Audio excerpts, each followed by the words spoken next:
جو پبلک تھی، اس کی آڈینس تھی، جو اس کے پیچھے نماز پڑھنے والے تھے، جن کے سامنے وہ خطبہ دیتا تھا، وہ لوگ اگر عبید اللہ کے ساتھی نہ ہوتے تو مخالفت کرتے. وہ خطبہ جمعہ میں ایک دفعہ نہیں، مسلسل امام علی کو ہر ہفتے وہ گالیاں دیتا اور لوگ اس کے پیچھے نماز بھی پڑھتے تھے اور اس کی اطاعت بھی کرتے تھے. اس کا مطلب یہ ہے کہ وہ عبید اللہ ابن زیاد کے مذہب پر تھے. اب سوال، اب یہاں پر ایک جملہ دیتے ہیں، ایک نقطہ، اہم نقطہ، کہ وہ لوگ جو عبید اللہ ابن زیاد کے سامنے بیٹھتے تھے، جب عبید اللہ مولا علی کو گالیاں دیتا تھا تو وہ لوگ چپ رہتے تھے. اس کا مطلب یہ ہے کہ ان کی خاموشی بتاتی ہے کہ عبید اللہ ٹھیک کر رہا ہے. اور اس زمانے میں جو حضرت علی کو پہلا مانتے تھے یا چوتھا مانتے تھے، انہوں نے مخالفت کی ہے عبید اللہ ابن زیاد کی. انہوں نے کہا کہ یہ کام غلط ہے. حضرت علی کو پہلا ماننے والوں میں سب سے بڑی مثال جو ہے وہ حجر ابن عدی کی ہے. انہوں نے اس کو، یعنی عبید اللہ ابن زیاد کو بار بار منع کیا کہ یہ کام غلط کرتے ہو. اس کے پیچھے نماز بھی نہیں پڑھتے تھے، چونکہ فاسق و فاجر کے پیچھے نماز نہیں ہوتی ہے. ان کے برعکس کوفے کے بہت سارے لوگ عبید اللہ کے پیچھے نماز پڑھتے تھے. اس کا مطلب یہ ہے کہ وہ عبید اللہ کو فاسق و فاجر نہیں مانتے تھے. امام علی کو منبر پر گالیاں دینا، لعنتیں بھیجنا نعوذ باللہ، ان کوفے والوں کے نزدیک فسق و فجور نہیں تھا، گناہ نہیں تھا. اسی لیے وہ پہلے خطبہ جمعہ سنتے تھے، امام علی کو گالیاں سنتے تھے اور اس کے بعد اسی کے پیچھے نماز پڑھتے تھے. اس کا مطلب یہ ہے کہ وہ عبید اللہ ابن زیاد کے ہم مذہب تھے، اس کے مذہب کے لوگ تھے، اس لیے وہ اس کی بات کرتے تھے، اس کی اقتداء میں نماز پڑھتے تھے. اور جو لوگ اس کی مخالفت کرتے تھے وہ تھے حجر ابن عدی جیسے لوگ. انہوں نے مخالفت کی، انہوں نے اس کی بات نہیں مانی، اس کو منع کیا کہ تم یہ غلط کرتے ہو. اب ایک سوال ہے، جواب ممکن ہے کہ یہ دیا جائے گا کہ وہ جو لوگ بیٹھے ہوئے تھے، جو عبید اللہ ابن زیاد کو گالیاں دیتا وہ سنتے تھے، لیکن وہ اپنی جان بچانے کے لیے خاموش رہتے تھے. جبکہ حجر ابن عدی نے جو ہے وہ غلطی کی، انہوں نے خاموش نہیں رہے، اس لیے ان کو مروا دیا گیا. تو میں یہاں پر پھر ایک سوال کرتا ہوں کہ اگر ابن زیاد امام علی کو گالیاں دے اور پبلک بیٹھ کے سنتی رہے، عوام سنتی رہے اور خاموش رہے، اور آپ ان کے دفاع میں کہتے ہیں کہ وہ جان بچانے کی وجہ سے، گورنر چونکہ تھا، تلوار اس کے پاس تھی، اس لیے وہ چپ رہتے تھے، حالانکہ وہ دل سے پسند نہیں کرتے تھے، تو پھر یہ آپ کے مذہب میں کب سے جائز ہو گیا؟ آپ کے یہاں تقیہ حرام ہے؟ آپ کے مذہب میں تقیہ جو ہے وہ شیعہ اس لیے کافر ہیں کہ یہ تقیہ کرتے ہیں. تقیہ یعنی منافقت، دل میں کچھ اور زبان پر کچھ اور، اس لیے آپ کہتے ہیں کہ شیعہ مسلمان نہیں ہیں، جھوٹ بولتے ہیں، تقیہ کرتے ہیں. یہ کوفے والے کیا کر رہے تھے وہاں بیٹھے ہوئے؟ ممبر پر ایک ملعون ابن ملعون بیٹھا ہوا گالیاں دے رہا ہے امام علی کو، اور لوگ بیٹھے ہوئے پڑھو لا الہ الا اللہ کر رہے تھے. تو وہ لوگ کیا کرتے تھے اس وقت؟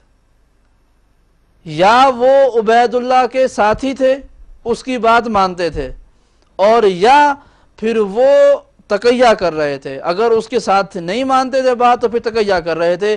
یا ان سب کوفے والوں کو کہ جو پڑھتے تھے ان کو بھی خارجی اور ناصبی کہیں. ابھی ہم چلیں گے خط کس نے لکھے تھے، ابھی تو آپ ایک مشکل جگہ پر آ گئے ہیں. ابھی ہم دیکھتے ہیں کہ امام حسین کو خط لکھنے والے کون تھے.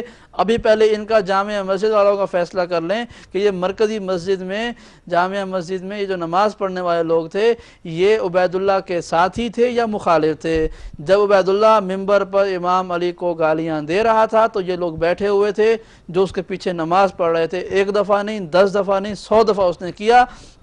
تو یہ جو گالیاں سن رہے تھے یہ کیا تھے؟ عبید اللہ کے ساتھی تھے. تو پھر بتائیے خط کس نے لکھے تھے؟ اور اگر یہ عبید اللہ کے ساتھی نہیں تھے تو پھر یہ کیا کر رہے تھے؟ منافقت نہیں کر رہے تھے، تقیہ نہیں کر رہے تھے. عبداللہ ابن عمر یزید کی بیعت کر لے اس لیے کہ فتنہ نہ ہو جائے، وہ رضی اللہ ہے. آج کے شیعہ حضرات اگر عقیدہ رکھ لیں صرف کہ جان بچانے کے لیے، فتنے کو روکنے کے لیے اپنا عقیدہ چھپا دینا جائز ہے، تو مفتی صاحب کہتے ہیں شیعہ جھوٹ بولتے ہیں، تقیہ کرنا حرام ہے. اب میں کہتا ہوں کہ وہ لوگ کہ جو امام حسین کے گلے کو کاٹتے تھے نعرہ تکبیر بلند کر کے، اب ان کی آوازیں کہاں چلی گئی ہیں؟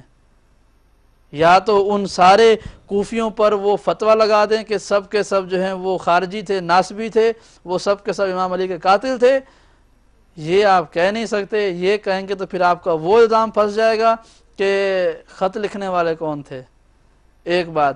پھر یہ آپ کہہ نہیں سکتے کہ کوفے والوں نے بلا کے مارا ہے اور یہ شیعہ تھے، چونکہ وہ شیعہ نہیں تھے، وہ معاویہ کے شیعہ تھے، وہ معاویہ کے ماننے والے تھے، جو عبید اللہ کی بکواس کے بعد چپ کر کے بیٹھے ہوئے تھے۔ اور اگر وہ سب لوگ حامی نہیں تھے عبید اللہ کے تو پھر کیا مجبوری تھی کہ چپ کر کے بیٹھے ہوئے تھے؟ اس سوال کا جواب سوچئے آپ، میں تھوڑا سا آگے بڑھتا ہوں، آپ اسی پر غور کرتے جائیے۔ اب وہ لوگ جو امام علی کو پہلا مانتے تھے، ان کی ایک مثال میں نے دی حجر ابن ادے۔ حجر ابن ادے نے، جو کہ ابھی آپ کے سامنے ہمارے کالر بھائی نے بھی اس کو حوالے کو پیش کیا، تاریخ تبری جلد نمبر 19 صفحہ نمبر 38، مختلف صفحے ہو سکتے ہیں لیکن جلد نمبر 19 جب یہ حالات بیان ہوتے ہیں تو حجر ابن ادے سے ابن زیاد نے ایک کال حجر کے بارے میں ایک کال پیش کیا۔ ہانی بن عروہ کو حضرت امام علی کے ساتھی تھے، امام علی کو پہلا ماننے والے تھے۔ ہانی ابن عروہ امام علی کو پہلا ماننے والے تھے، شیعہ تھے، شیعہ نے علی میں سے ایک تھے ہانی۔ ان کو جو ہے وہ عبید اللہ نے گفتگو کی، تاریخ تبری نے اس بات کو لکھا 19ویں جلد صفحہ نمبر 38 پر۔ کیا لکھا کہ ہانی تمہیں پتہ ہے کہ جب میرے والد یعنی عبید اللہ کہہ رہا ہے کہ جب میرا باپ کوفے میں آیا تو اس نے کسی شیعہ کو زندہ نہیں چھوڑا، اس نے علی کی محبت رکھنے والے کسی کو شیعہ زندہ نہیں چھوڑا سوائے تمہارے باپ کے اور حجر کے، سوائے تمہارے باپ کے اور حجر کے کسی کو میرے باپ نے زندہ نہیں چھوڑا تھا، یعنی تمام شیعوں کو میرے باپ نے مار دیا تھا۔ اب میں یہ سوال کرتا ہوں کہ جس کو مارا جا رہا تھا یہ کون تھے اور مارنے والا کون تھا؟ مارنے والا معاویہ کا گورنر تھا، مرنے والے شیعان علی تھے۔ آج کے جو لوگ ممبروں پر بیٹھ کر ٹی ویوں پر بیٹھ کر اہل بیت کے بارے میں بات کرتے ہیں، میں ان سے سوال کرتا ہوں کہ اس وقت آپ لوگ کون تھے؟ آپ لوگوں کی کیا پہچان تھی؟ آپ کو تو آپ کے عقیدے میں رسول خدا نے کہہ دیا تھا نا کہ آپ جنتی ہیں اور آپ پتہ نہیں کیا کچھ ہیں۔ وہ میرا سوال یہ ہے کہ آپ لوگ کیا تھے؟ سید ہیں، فلان ہیں، کسی کی امام کی اولاد میں سے ہیں، جو کچھ بھی ہیں، اس سے قطع نظر سید غیر سید کی بات ہی نہیں کر رہا ہوں میں شیعہ کی اور غیر شیعہ کی بات کر رہا ہوں۔ آپ اگر سید ہیں، شیعہ ہیں، تو اس زمانے میں کیا تھے؟ اور اگر سید ہیں، شیعہ نہیں ہیں، تو اس زمانے میں آپ کیا تھے؟ میرا سوال یہ ہے۔ حضرت علی کے لشکر میں سے تھے، زیاد اور ابن زیاد کے ظلم سہنے والے تھے اور معاویہ کے خلاف جنگ کرنے والے تھے، تو آج آپ کی وفاداری کیوں بدل گئی ہے؟ آج آپ وکیل معاویہ کیوں بنے ہوئے ہیں؟ یعنی وہ شخص جو آپ کے آباء و اجداد کو مار دے آپ اس کی وکالت کرتے ہیں۔ اور اگر اس زمانے میں آپ حضرت علی کے ساتھ ہی نہیں تھے تو اس زمانے میں آپ کیا خارجیوں کے ساتھ تھے؟ ابن زیاد کے ساتھ تھے، عبید اللہ ابن زیاد کے ساتھ تھے، معاویہ کے ساتھ تھے، تو پھر آج آپ حضرت علی کو چوتھا کیوں مانتے ہیں؟ اس لشکر نے امام علی کو چوتھا نہیں مانا، جبھی تو بغاوت کی۔ آپ نہ 3 میں آتے ہیں نہ 13 میں آتے ہیں۔ بہرحال آگے بات چلتی ہے۔ میری بات آج کے پروگرام کی اختتامی بات یہیں پہ روکتے ہیں کہ کوفے کی تاریخ آپ نے دیکھی اور کوفے کے شیعہ، لفظ شیعہ کے ٹائٹل پانے والوں کی تاریخ آپ نے دیکھی۔ صرف ایک آخری کنکلوژن آج کے پروگرام کا آخری نقطہ، اور اس کے بعد تھوڑی سی گفتگو کو اور کے حساب سے کر لیں گے۔ آخری بات یہ ہے کہ کوفے کے لوگ جنہوں نے خط لکھے تھے وہ کون تھے؟ کوفے کے لوگ وہ تھے کہ جنہوں نے خط میں یہ لکھا تھا کہ امام آپ یہاں آئیں تو ہم آپ کی بیعت کریں گے۔ یہ سب شیعہ، سنی، مفتی، غیر مفتی جتنے بھی ہیں، ان سب لوگوں نے یہ بات مانی ہے، اس بات کا انہوں نے اعتراف کیا ہے کہ خط کی عبارت یہ تھی کہ امام آپ آ جائیں، حاکم وقت جو ہے وہ ظالم ہے، آپ یہاں آئیں، ہم آپ کی بیعت کرنا چاہتے ہیں، آپ یہاں پر آ جائیں۔ اتنا بڑا لشکر مدینے نہیں آ سکتا، لہٰذا آپ یہاں آ جائیں، ہم آپ کو یہاں پر آپ کے والد کی طرح سے مضبوط بھی کریں گے اور یہاں پر ہم آپ کو آپ کی بیعت بھی کریں گے۔ یہ عقیدہ بڑے غور سے سننے کی بات ہے، یہ عقیدہ کہ امام جب تک آئیں گے نہیں ان کے ہاتھ پر بیعت کریں گے، یہ عقیدہ کس کا ہے؟ یہ عقیدہ کہ ہم امام کے ہاتھ پر بیعت کریں گے، امام کو دیکھ کر بیعت کریں گے، یہ عقیدہ کس کا ہے؟ اور آج کی دنیا میں یہ عقیدہ کس کا ہے؟ آج ہم کہتے ہیں جو شیعان اہل بیت ہیں، شیعان علی ہیں، وہ کہتے ہیں کہ ہم 12ویں امام کی بیعت میں ہیں۔ یہ لفظ بیعت میں عام سمجھانے کے استعمال کر رہا ہوں کہ ہم آج اس وقت 12ویں امام کی بیعت میں ہیں۔ ہم نے امام کو نہیں دیکھا، ہم نے امام کو جب بلایا ہے، جب ہم نے دعا کی ہے امام کے لیے اللہم عجل لولیک الفرج، ہم نے جب دعا کی ہے تو ہم نے اس لیے نہیں کی کہ امام آپ آئیں تو ہم بیعت کریں گے، بلکہ ہم نے کہا ہے کہ اے امام آپ چاہے پردہ غیبت میں بھی رہیں، ہم سے دور بھی رہیں، ہماری آنکھوں کے سامنے نہ بھی ہوں، تب بھی ہم آپ کی بیعت میں ہیں۔ چونکہ یہ بیعت، وہ جو ہاتھ کے اوپر ہاتھ رکھنا ہے، یہ بیعت یہ ایک کام ہے۔ اصل بیعت ہونے کا مطلب یہ ہے کہ ہم آپ کی بات مانتے ہیں، ہم آپ کے گروہ کے لوگ ہیں، ہم آپ کے شیعہ ہیں، ہم آپ کے ماننے والے ہیں، آپ ہم سے اگر دور بھی رہیں، ہم آپ کے پاس نہ بھی آ پائیں، تب بھی ہم آپ کی بیعت میں ہیں۔ ہمیں ضرورت نہیں ہے کہ ہم آپ کی بیعت کرنے کے لیے آپ کو بلائیں، ہم آپ کے گروہ میں آلریڈی موجود ہیں، ہم آپ کی بیعت کر چکے ہیں، ہم آپ کی غائبانہ بیعت کر چکے ہیں۔ ہمارا کردار، ہماری گفتار، ہمارا عقیدہ، ہمارے کھلے ہوئے ہاتھ، ہمارا رات تک کا روزہ، ہمارا حج و عمرہ، ہمارا طواف النساء، ہماری زیارتیں یہ بتاتی ہیں کہ ہم امام زمانہ کی بیعت کر چکے ہیں، ان کے حکم پر عمل کرتے ہیں۔ لیکن جو لوگ انتظار کر رہے ہیں کہ وہ پیدا ہوگا، وہ بڑا ہوگا، تب ہم اس کی بیعت کریں گے، پھر جو کہے گا وہ مانیں گے، وہ لشکر تھا، کہ وہ گروہ تھا کہ جس نے اس زمانے میں امام کو کہا تھا کہ آپ آئیں تو ہم بیعت کریں گے۔ یعنی وہ لوگ کہ جو امام کو دیکھ کر بیعت کرنے والے تھے، انہوں نے خط لکھے تھے، اور وہ لوگ کہ جو غائب امام پر عقیدہ رکھ کر اس کی بیعت کرتے ہیں، انہوں نے خط نہیں لکھے تھے، انہوں نے اس زمانے میں بھی کہہ دیا تھا کہ وہ امام کے ساتھی ہیں۔ اور تاریخ بتاتی ہے جب امام حسین نے خود کچھ دوستوں کو بلایا تھا، مثلا حبیب ابن مظاہر کو بلایا تھا خط لکھ کے کہ حبیب یہاں کربلا میں آ جاؤ، کوئی تاریخ یہ نہیں دکھا سکتی کہ امام حسین نے ان کو بلا کر کہا ہو کہ حبیب میری بیعت کرو۔ کوئی تاریخ یہ نہیں کہتی ہے کہ جب جناب حر آئے تھے لشکر یزید کو چھوڑ کر تو امام نے کہا تھا کہ میری بیعت کرو، حالانکہ اس وقت جب وہ لشکر یزید کے سردار بن کر آئے تھے جناب حر، اس وقت وہ امام حسین کی بیعت میں نہیں تھے، وہ یزید کے ساتھی تھے، لیکن جب وہ امام کے پاس آئے تو امام نے بیعت نہیں لی اس سے۔ کون کہہ سکتا ہے کہ امام نے کہا کہ حر میرے ہاتھ پہ ہاتھ رکھو اور بیعت کرو؟ کسی تاریخ میں نہیں ملتا۔ امام کا اسے اپنا کہہ دینا اس کی بیعت تھی، امام کا یہ کہہ دینا کہ یہ حر میرا آدمی ہے، یہ میرا ساتھی ہے، یہ میرا لشکر کا سپاہی ہے، یہ حر کی بیعت کے لیے کافی تھا۔ جناب حبیب نے مظاہر کو بلایا ہے تو یہ نہیں کہا کہ میری بیعت کرو آ کے، امام نے نہیں بلایا۔ اس کا مطلب یہ ہے کہ امام کا اور شیعان اہل بیت کا جو امام علی کو پہلا مانتے ہیں، ان کا کردار ہوتا ہے کہ جو امام کی بیعت کو بتاتا ہے۔ ان کے لیے ہاتھ پر ہاتھ رکھ کر بیعت کرنا اتنا ضروری نہیں ہے جتنا کردار سے بیعت کرنا ضروری ہے۔ آج کے لوگ امام زمانہ کی بیعت کیے ہوئے ہیں، یعنی جتنے بھی شیعہ ہیں آج کے زمانے کے، وہ جو شیعہ جن کے لیے آئے لفظ شیعہ استعمال ہوتا ہے، وہ سب کے سب اپنے آخری امام کی بیعت میں ہیں، ان کا زمانہ ہے، ہم نے ان کی بیعت کی ہے، لیکن دیکھا کسی نے نہیں ہے، اور نہیں پتا کون دیکھ پائے گا، لیکن بیعت میں امام کی ہیں۔